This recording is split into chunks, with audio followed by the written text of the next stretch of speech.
মার্কিন হামলার পর ইরানের প্রতিশোধের আগুনের প্রথম ধাক্কা লাগলো ষড়যন্ত্রের কাশিমবাজার খ্যাত আমেরিকার দোসর বাহরাইনের গায়ে। বাহরাইনের ধনীদের সাজানো বাগান তছনছ করেছে ইরানের প্রতিশোধের মিসাইল। আকাশে আছড়ে পড়েছে ক্ষেপণাস্ত্রের ঝড়, কেঁপে উঠছে মার্কিন নৌঘাঁটি।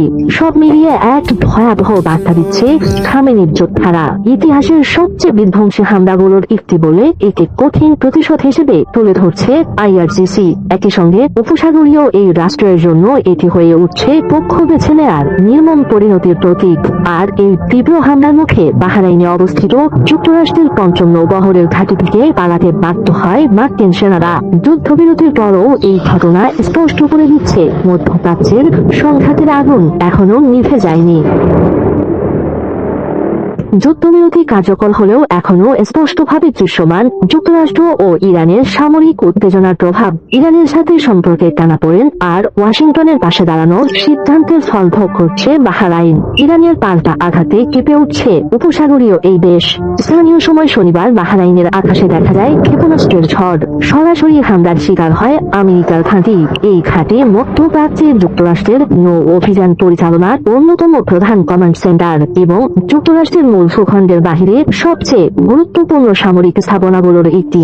মার্কিন সংবাদ মাধ্যম ওয়াল স্ট্রিট জার্নালের প্রতিবেদন বলছে, বাহরাইনের নেভাল সাপোর্ট অ্যাক্টিভিটি ঘাঁটি, যেখানে যুক্তরাষ্ট্রের পঞ্চম নৌবহরের সদর দপ্তর অবস্থিত, চলতি বছরের ফেব্রুয়ারির শেষ ভাগ থেকে জুন মাস পর্যন্ত কয়েক দফায় ইরানি হামলার লক্ষ্যবস্তুতে পরিণত হয়।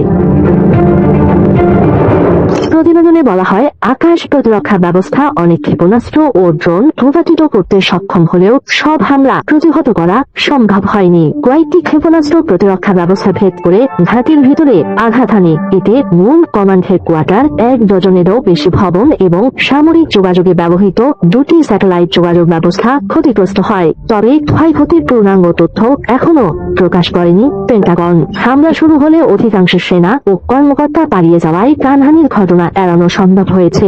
মার্কিন সেন্ট্রাল কমান্ড বা সেন্টকমের মুখপাত্র ক্যাপ্টেন টিম হকিন্স জানিয়েছেন, অবকাঠামো নয়, মানুষের জীবন রক্ষাকেই সর্বোচ্চ গুরুত্ব দিয়েছে ওয়াশিংটন। বিশ্লেষকদের মতে এই হামলা শুধু একটি সামরিক ঘাঁটির ক্ষয়ক্ষতির ঘটনা নয়, বরং মধ্যপ্রাচ্যের যুক্তরাষ্ট্রের দীর্ঘদিনের সামরিক উপস্থিতি ও নিরাপত্তা কৌশলের জন্য এটি একটি গুরুত্বপূর্ণ সতর্কবার্তা। এরই মধ্যে সামরিক কৌশল পুনর্মূল্যায়নের কাজ শুরু করেছে পেন্টাগন। একটি নির্দিষ্ট ঘাঁটিতে বিপুল সংখ্যক সেনা ও সামরিক সরঞ্জাম সরানোর পাশাপাশি আকাশ প্রতিরক্ষা ব্যবস্থা আরও শক্তিশালী করা এবং ক্ষেপণাস্ত্র ও ড্রোন হামলা মোকাবিলায় উন্নত প্রযুক্তি ব্যবহারের উপর জোর দিচ্ছে ওয়াশিংটন।